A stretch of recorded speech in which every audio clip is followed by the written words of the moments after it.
The coffee grew cold in my hands as I stared at the photographs scattered across my kitchen table. 23 years of marriage. And it had come into this grainy surveillance photos of my wife Sarah wrapped in another man's arms. Not just any man, but Richard Hawthorne, the CEO of Morrison and Associates, the very company where I'd been grinding away for the past 15 years.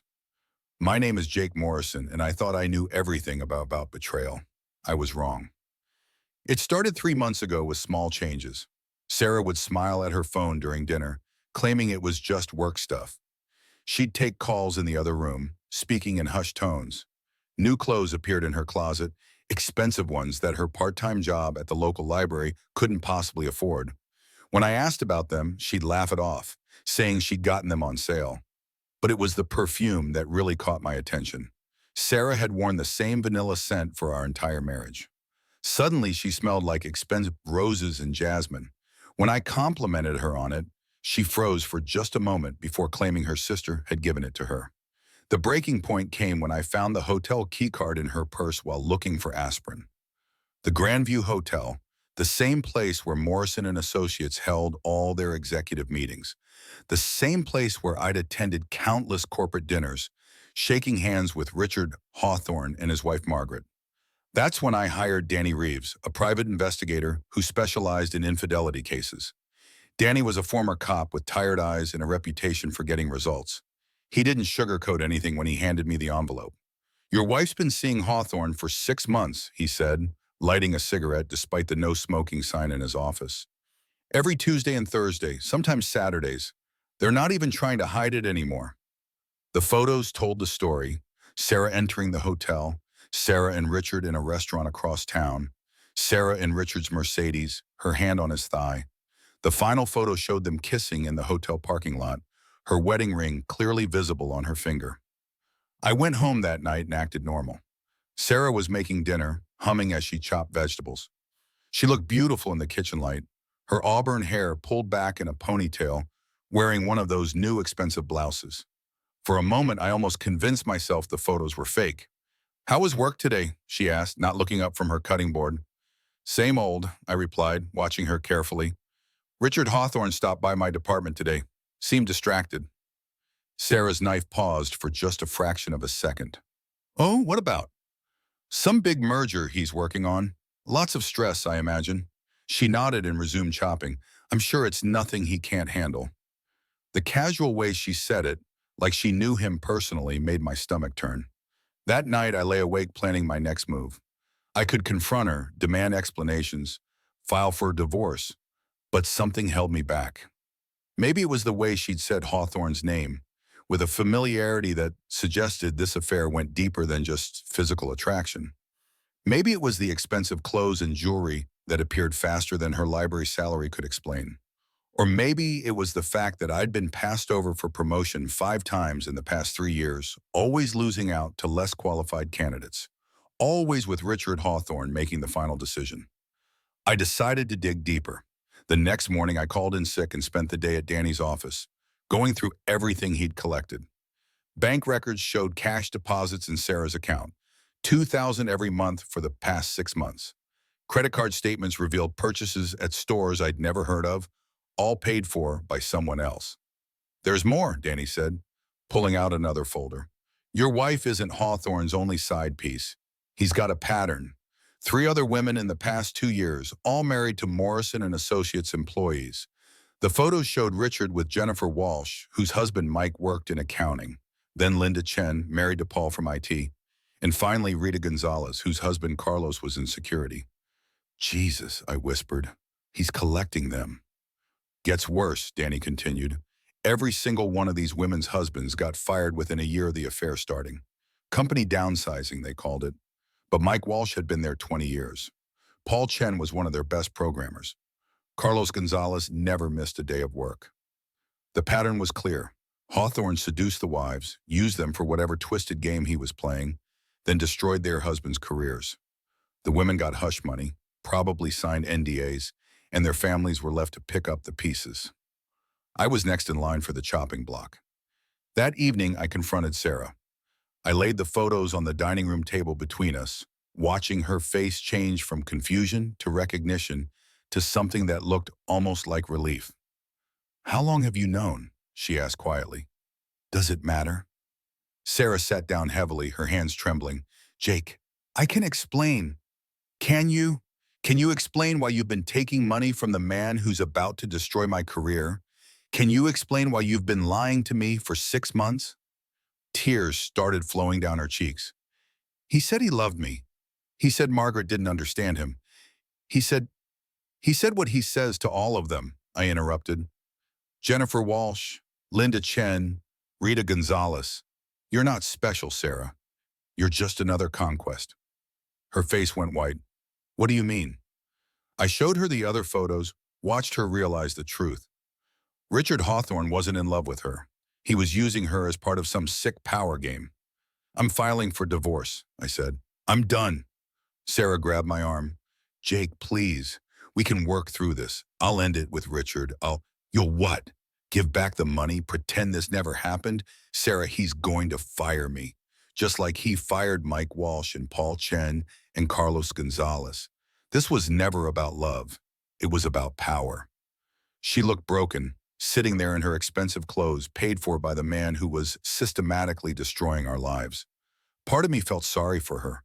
Part of me wanted to comfort her, to find a way to salvage what we'd built together. But the larger part of me, the part that had been humiliated and betrayed, wanted revenge. I spent the next week planning, not just divorce papers, but something bigger. Something that would expose Richard Hawthorne for what he really was. I reached out to Mike Walsh, Paul Chen, and Carlos Gonzalez. All three men had struggled after losing their jobs at Morrison and Associates. Mike was working construction. Paul was freelancing for a fraction of his old salary. Carlos was driving for a delivery service. "I want to bring him down," I told them during a meeting at a diner across town. "All of us together." "How?" Mike asked. "He's got lawyers, money, connections. We're nobody." "We're not nobody," I replied. "We're the evidence, our stories, our wives' stories, the pattern of harassment and retaliation. And I have something else." I pulled out a flash drive. "My wife isn't the only one who's been careless. Richard's been using company resources for his affairs. Company credit cards, company cars, company hotel rooms. I've been documenting everything." Paul leaned forward. "That's embezzlement." "That's exactly what it is. We spent 3 weeks building our case. Paul used his tech skills to trace the digital evidence. Carlos leveraged his security connections to get access to hotel records. Mike handled the legal research, finding precedents for corporate harassment cases. Meanwhile, I continued to act normal at work and at home. Sarah and I were sleeping in separate bedrooms, barely speaking, but I needed her to think I was just processing the betrayal. I needed Richard to think he was safe. The Friday before we planned to go public, Sarah came to me in tears. "He's ending it," she said. "Richard called today. He said it was too risky to continue." "What about the money?" "He said the payments would stop." "Jake, I'm scared. What if he fires you now? What if—" "He won't fire me," I said calmly. "Not anymore." That Monday morning, I walked into Morrison and Associates with a briefcase full of evidence and a team of lawyers. We'd contacted the local news station, the state attorney general's office, and the IRS. Paul had also reached out to a contact at the FBI who specialized in corporate corruption. Richard Hawthorne was in his office when I knocked on the door. He looked up from his computer, surprised to see me. "Jake, come in. I was just thinking about you. There's been talk about a promotion in the marketing department." "Really?" I sat down across from his massive desk. "That's interesting timing." "How so?" I opened my briefcase and pulled out the photographs. "Because I was just thinking about you too, Richard. About you and Sarah. About you and Jennifer Walsh. About you and Linda Chen. About you and Rita Gonzalez." His face went pale, but he recovered quickly. "I don't know what you're talking about." "Sure you do. You've been running a harassment ring for years. Seduce the wives, pay them to keep quiet, then fire the husbands when you're done playing with them. It's quite a system." Richard stood up, his hands shaking slightly.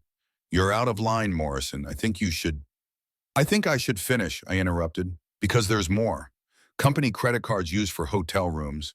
Company cars used for personal meetings. Company resources used to fund your affairs. That's embezzlement, Richard. That's federal. The door opened behind me. FBI agents walked in, followed by my lawyers and the other husbands. Richard's face crumpled as he realized what was happening. Richard Hawthorne, the lead agent said, "You're under arrest for embezzlement, fraud, and conspiracy." As they read him his rights, Richard looked at me with pure hatred. "You have no idea what you've done, Morrison. I'll destroy you." "You already tried," I replied. "The difference is, I fought back." The news broke that afternoon. Morrison and Associates' stock price plummeted. Margaret Hawthorne filed for divorce within hours. The four wives, Sarah, Jennifer, Linda, and Rita, were called as witnesses in the federal case. Sarah tried to reconcile during the trial preparations. She claimed she'd been manipulated, that she'd never meant for things to go so far. She offered to return the money, to sign any agreement I wanted, to start over. But the trust was gone, not just because of the affair, but because of how easily she'd been bought, how quickly she'd abandoned our marriage for expensive clothes and secret cash payments. The divorce was finalized 6 months later. Sarah got half of our assets, but she also got half of our debt. The lawyers had been expensive, and the media attention had made it impossible for either of us to stay in our old jobs. Richard Hawthorne was sentenced to 8 years in federal prison. Morrison and Associates was sold to a competitor. The four wives testified against him, describing years of manipulation and coercion. Their testimonies painted a picture of a man who used his power to destroy families for sport.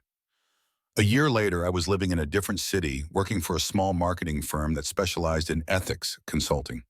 The irony wasn't lost on me. I'd become an expert in corporate corruption by living through it.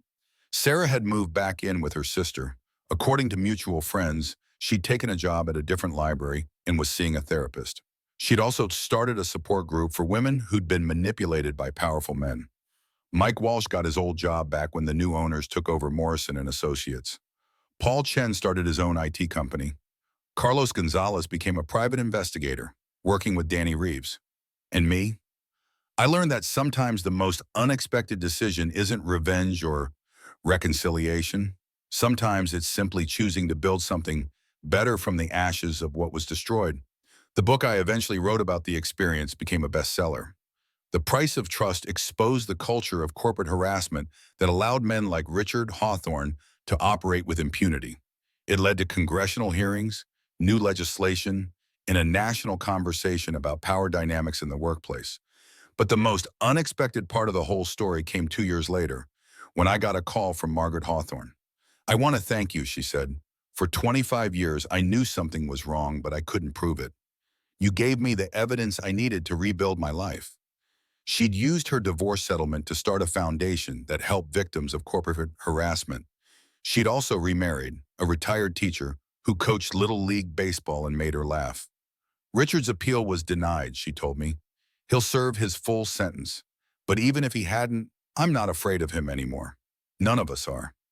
That's when I realized the most unexpected decision I'd made wasn't exposing Richard Hawthorne or divorcing Sarah. It was choosing to forgive them both. Not because they deserved it, but because carrying hatred was destroying me from the inside. I still miss the marriage I thought I had.